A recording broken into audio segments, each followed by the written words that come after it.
They're the only Olympic team members who say that being bored is actually the sign of a good day at work. I'm talking about Olympic team doctors. And Dr. Marcy Faustin is heading to her second Olympics as the team doctor for USA Gymnastics. Dr. Faustin never expected the attention that she got during the Tokyo Games, but it was Dr. Faustin standing by Simone Biles' side as she withdrew from the Olympics for mental health reasons. That moment forever changed how we talk about mental health at the Olympics and in sports in general. On this Dying to Ask, how do you become an Olympic team doctor? A day in the life of the Olympic team doc. New things Team USA is doing to balance the physical and mental health of athletes. And what it's like hanging out with the rock stars of the women's gymnastics team. Download the audio version of Dying to Ask The Road to Paris on Apple or Spotify, or watch my interview with Dr. Marcy Faustin right here. Well, Marcy, you and I sat in this gym 3 years ago before you went to the Tokyo Olympics. And at the end of the interview, you said, I had a good day at the Olympics, I'll be bored with nothing to do. Nobody need anything. Yeah, you were not bored. No. No? No. Not close to it. So what was it like to be, first time being a team doctor, and then all of a sudden, somebody who should be on the sidelines, you're on every TV in the background, dealing with what would turn out to be a real seismic shift in the way we look at athletes and mental health. As you look back, what was that experience like? Whenever people ask me about the Olympics, I think it was two emotions. It was exhilarating and it was devastating, and there wasn't really a middle in between. And in the end, I think it really turned out to be exhilarating because all of the girls went home with a medal, which may not have been possible if things didn't turn out the way that they did. And everyone was able to finish off their Olympics strongly how they wanted to. And they were at least able to accomplish that goal for themselves. And that part made it really exciting. And it's a privilege and it's a blessing to be there to help support them and to be trusted by them to, at their times of needs, to say, how can we best support you? I remember watching everything from here and thinking, this is one of those seismic moments where you think, this opened up a door and things will never be the same again. And I really feel that's what happened. Could you feel that at the time? Or was it just too everything? I think at that time it was, you're just thinking about the person in front of you. Right. And just like I see my patients, the patients I saw today in clinic, right? The one-on-one that we're having, and how do I help support you and how do I help you achieve the goals that you want and to keep you as safe as possible. And so I think during that time, that was the focus. Like, how do I take care of you and how do we loop in the people that we need to loop in, and what are the things we need to do to, over these next couple of days or week or so, and get you to a place where we can get you back out there and competing. And so during that time, I had no idea. Yeah. So was becoming a team doctor a second time, was that an automatic yes for you? To be the team doctor, to continue onward, it was a bit of an automatic yes. I've established, and myself and my co-team physician, Dr. Ellen Casey, who's in New York, we established this relationship with the athletes, with the coaches, with their parents, with the high performance staff, and to be able to continue that as we moved onward felt like something that was going to be really exciting and to help to continue to support the ladies. For people who don't know what it is that you do, you do a little bit of everything. Yeah. You do everything from the medical stuff to the big sister stuff to the, I see on TikTok sometimes, you do a little bit of everything, but what are the official responsibilities of an Olympic team doctor? Sure, so when you have your team that's there, whenever we're traveling, we're responsible for the athletes, but we're also responsible for everybody that's part of Team USA. So when we travel to the Paris Olympics, all those that are part of USA Gymnastics and the women's program, then we're responsible for their medical care, their mental health care, and then their musculoskeletal care. So like if they have knee injuries or muscle injuries, anything of that nature, we help to support them. So we're like your primary care doctor and your sports medicine doctor. We're just traveling with you. And if you need somebody in a dance video, you can jump in with that. If you need some jokes and entertainment, we're there to also help provide that. Little Free bit of charge. What's a day like at the Olympics? And I know Tokyo was kind of the anomaly because you were still dealing with a pandemic and a lot of restrictions. But in theory, what should a day look like? The typical day looks like the ladies train twice a day. So they have a practice in the morning, and then usually after practice, so when they're at practice, I'm there with our athletic trainer, our physical therapist, and if there's anything that comes up during practice, then we evaluate them, we make decisions on do we need to go to the hospital? Do we need to get an x-ray? Or what do we have to do to make decisions to keep that athlete as safe as possible and make those diagnoses? After practice, we go back and they have recovery where they get treatments, rehabilitation, things of that nature. And then we go back for a second practice. And then we do another practice, and then we do rehabilitation afterwards, after that practice. And it's a bit of a rinse and repeat until competition begins. And still on competition days, because usually they compete at night, they still have a practice in the morning, have rehabilitation, and then they go to competition.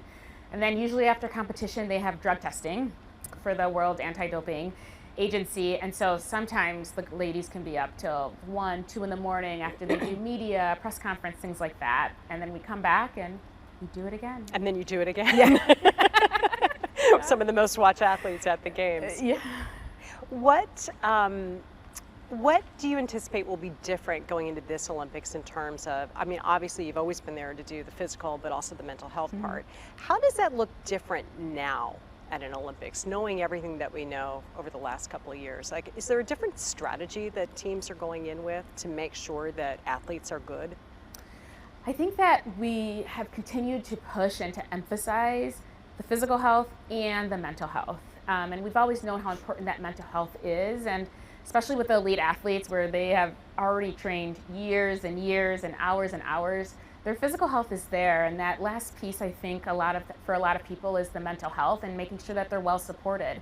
Whether we're there to support them or they're seeing their therapists at home or their sports psychologists, the United States Olympic and Paralympic Committee or the USOPC, they also bring in sports psychologists to come in to help support those athletes. I feel like this, leading up to this Olympics, every athlete that I've interviewed, every single one has talked about their mental training and their physical training. And usually it's the mental health part of it that they talk about first. That's a change. Yeah. It's pretty cool. It's very cool. It's amazing to see. I think that the way these elite athletes, especially within the Olympics, with such visibility around the world, and for them to put the emphasis on their mental health, it also allows us in the general population to also put that emphasis on our own mental health and for people to ask for help. How do you set a tone behind the scenes with elite athletes to lower anxiety or to do check-ins? Like, are there things that you guys do just kind of on the normal that maybe some of us would benefit from too? I think for some of the athletes who are already seeing their therapist or their sports psychologist, we really try to re-emphasize whatever grounding skills that they've learned from them. Or if they know, this is what helps me makes me feel better, such as when I sing this song, or if I look like I'm really anxious, if I make sure that I get off my phone or I distract myself by cheering for other athletes. We're just there to help give them those reminders to help them stay grounded in themselves. And then when they come to you, just reminding them they're amazing, right? And they just have to be average, and their average is amazing. That's honestly what I tell them often. And they can do hard things. They can. They've already done it, and they can still do hard things. Your average is amazing. Yeah, it is. I believe it. That's a great way to put it. I hear you also like to play games. I love playing games. I do. Sometimes they beat me, but I've been training, so I'll let you know how Paris goes with all of our card games. And so when you are just kind of hanging as a group behind the scenes, like that downtime, why is something like as simple as playing games and getting off of phones, why is that proven to be beneficial for everyone? I think for these athletes, they're normal humans just like the rest of us, although they have this greatness within them. But they also, who doesn't love to play games, right? Who doesn't love to be distracted when all they see if they go on their phones, especially with social media, is the pressure that is on them to succeed. Or, as we know, not everybody's very kind. The negative comments that come to them. And no one's immune to that, right? It has to have a little bit of impact on you. And so if we can put that away and get you distracted and doing things that make you laugh, that don't make you think about competition or gymnastics or what you're supposed to do, then that is what we can provide for them. And I think that's beautiful. It's a great lesson for everyone, isn't it? Yes, I do think so. Because we all need to break away from whatever it is that we're doing. And that's part of the self-care.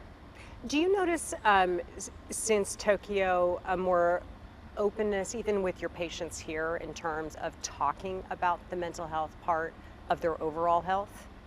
I do think so. And I think especially during the COVID-19 pandemic, when mental health was really, really difficult, and we saw rising numbers in anxiety, depression, suicidal thoughts, deaths by suicide, and it was a really challenging time. And I think for people to see those that are great be human and say that they need help, then they felt comfortable to come and ask for help, and for us to help find those resources and to allow them to be heard.